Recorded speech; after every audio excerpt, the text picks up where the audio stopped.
Hi guys! Alright, I'm going to try and make this really, really quick because my battery is dying on my camera. So, I know I'm a little late with my video. I haven't been busy, I've just been emotionally occupied. I've been having a really, really rough time with a lot of things. With, you know, personal life, with eating, with just everything. And, I don't know, I just didn't really feel like coming on here, and I really didn't have anything good to say, so, but I figured, you know, I'm not doing anything right now, and I'm a little remotivated, because I just got back from, a lap band support meeting, thingy, whatever, and, those always, like, remotivate me and everything, so I figured, come home, not doing anything, you know, might as well update you guys. So let me get right to the numbers before I get to anything, because that's what everybody wants to hear. So, last time I weighed in was September 10th at my nutrition appointment, and I weighed 200. Sorry, Blackberry crazy. I weighed in at 200. And today, I am 5 weeks and 1 or 2 days post-op, and I weigh 195. So that is 5 pounds down from last week or 2 weeks ago, whenever it was, and that is 9 pounds down from surgery, and 35 pounds down from my highest weight ever.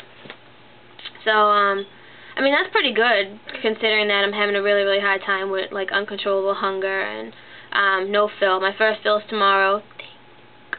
Like, I'm in desperate need.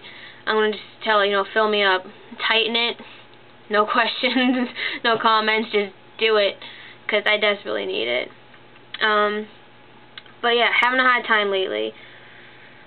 I'm having a hard time getting fluids in, because my diabetes has lowered, the symptoms have lowered since I lost weight, so I'm never thirsty anymore. And I'm someone who constantly, like, ran on water, like, non-stop water, non-stop dehydration, always had to have water. Now, I just have no use for any liquid whatsoever, so that's been hard. Definitely in the post-op nausea stage. The thought of certain things make me want to gag. It's really, really hard to keep food down, like, either before I'm about to eat it or in the middle of eating it, you know. It's like everything kind of just, like, disgusts me right now, which you would think I would be losing a lot more weight with that, but, yeah, I hear it's common. It takes, like, 2 or 3 months, so, what else? Getting into a routine, you know, waking up at a certain time, trying to get my exercise in, you know, start the water, get the vitamins down, you know, plan my meals, you know, squeeze those in, and then plus have a life. So, I mean, the routine's definitely been tough, especially for somebody who has a really, really hard time sleeping and waking up, so, but I've definitely been working at that for the past few weeks. It's getting better. Overwhelmed with stuff in my personal life, you know, issues with people that I'm unfortunately related to.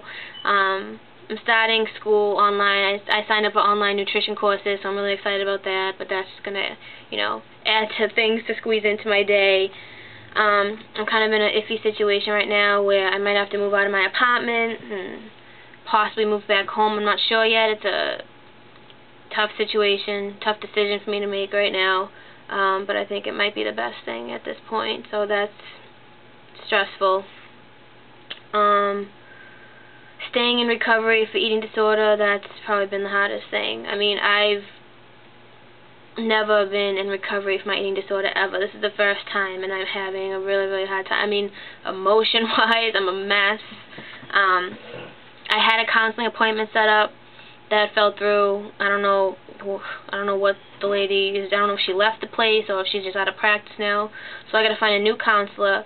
But in the meantime, I was like, you know what, don't stress, just, you know, kind of do your own footwork right now until you find another counselor. So I ordered a bunch of books.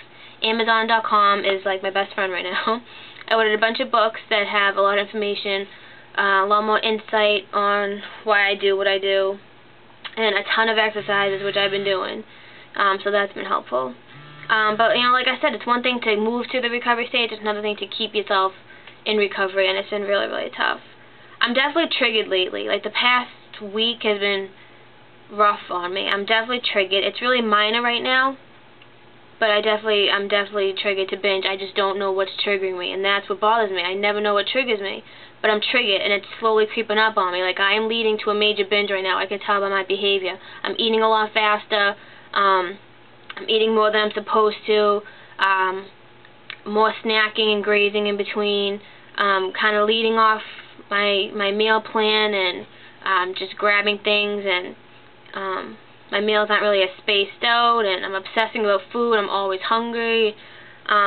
So I mean, I definitely, you know, when I start to feel like I'm slowly losing control, like, that's how I know I'm triggered, and, you know, it's just a lot of anxiety and a lot of stress right now, but definitely trying to work through that. It's tough.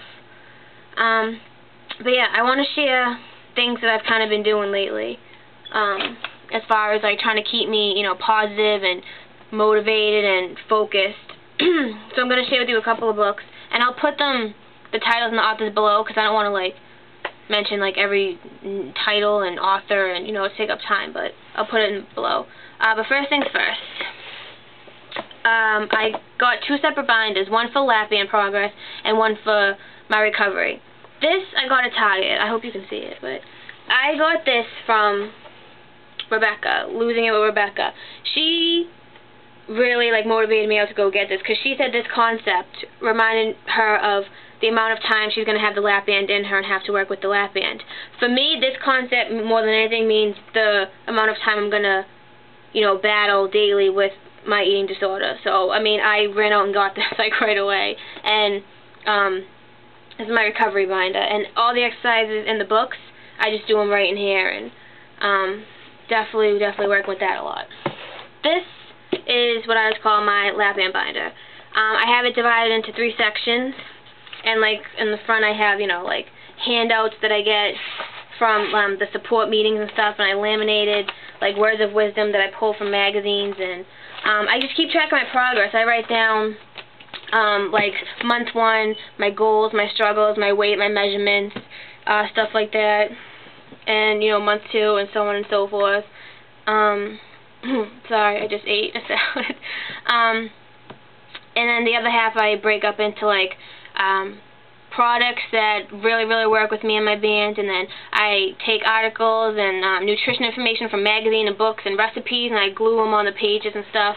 So, I mean, I should like strap these to my hip. Like, that's how much I'm, like, in them and writing in them. I should just take them wherever I go. You know, just pop them on my leg and go. But definitely helpful. Definitely something to keep me going and keep me busy. Books-wise, I have a ton, so I'm going to try to go through this fast. First off, I got this at CVS, the Diet Survivor's Handbook. It has a lot of exercises in it, and it's just telling you, like, you know, why your diet failed you. You didn't fail your diet, you know, and how to gain back control and look at your food differently and feel comfortable in your own skin, and it, you know, it breaks up into lessons, basically. So this is cute. I got this at CVS for, like, $4. This one I just got, The Taming of the Chew, a holistic guide to stopping compulsive overeating. I got through the introduction, and, I mean, so far it's really good. I'm either, like, starting half of them or ending half of these books, so I'm, like, all over the place. But I like this because it's in the back. It has a ton. It has a whole section just on, like, resources, like books that she recommends and websites, and so I really like that. I mean, I should just go purchase a freaking library card right now, because I'm, like, Barnes & Noble, you know, obsessed right now, like, all these books. Okay, anyway, moving on. This I got from Melissa. Millie Jean? I'm sorry, Melissa. But Melissa, I got this from her, Life Without Ed, or Eating Disorder. I highlighted so much out of here. This one's really good. It's just about the steps that she took to move, you know, into recovery and such, and struggles she had. I highlighted so much in this book because it, like, makes you realize that, you know, like, you're not crazy. Like, all these thoughts that she had, it was like, oh my god, like, I'm not the only one that has, like, insane thoughts like that. Like, so this is really good if you're really looking for something to, like, relate to and tell you how to, like, start recovery. This is really good. I finished that in, like, a day. This one, Skinny Bitch. This is more of, like, a vegan approach. It's very blunt, very straightforward, but good.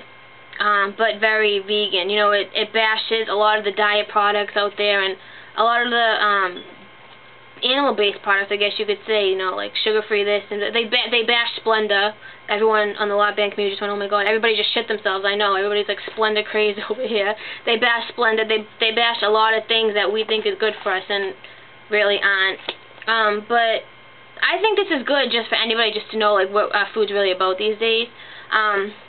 Like I said, it is vegan-based, but I'm very versatile, so I take things, you know, from different diets, different aspects, and I just combine them. You know, I do, I'm not vegan, I'm not vegetarian, but I take bits and pieces of every kind of, you know, way of living, way of eating, I guess you could say, and I just combine everything. I'm very versatile like that.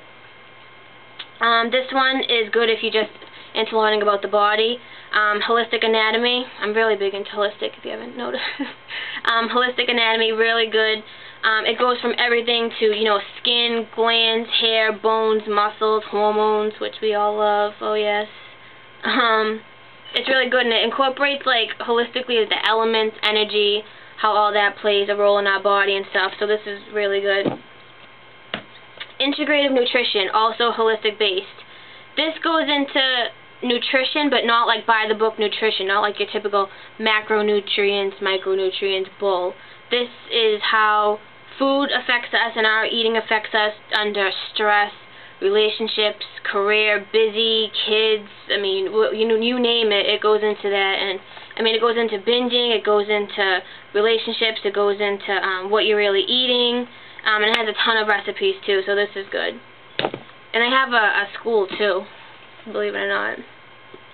The Eating Disorder Source Book just goes into detail about the way the mind works as far as people with eating disorders, and this doesn't really have exercises, but it's really good information, good facts, you know, myths and why people do what they do, and how, you know, it's really not about food. Food just plays a part in eating disorders and stuff, so just good, like, facts and stuff like that. This one I highly recommend. The Binge Eating and Compulsive Overeating Workbook. Really recommend this. Also holistic. Big surprise, I know. But it's definitely equal part reading and equal exercises. I have done a lot of the exercises, and they really get you thinking, which is why I'm an emotional wreck right now, because estrogen is kicking my ass when I read these books, I'm telling you. But it is. It's really, really good. I highly recommend this one. It gives a lot of information about the disorder, as well as a ton of exercises. I haven't heard a lot of people talk about Ayurveda, but this one's really good if you're into Ayurveda. Ayurveda is a holistic lifestyle. It's a alternative medicine originated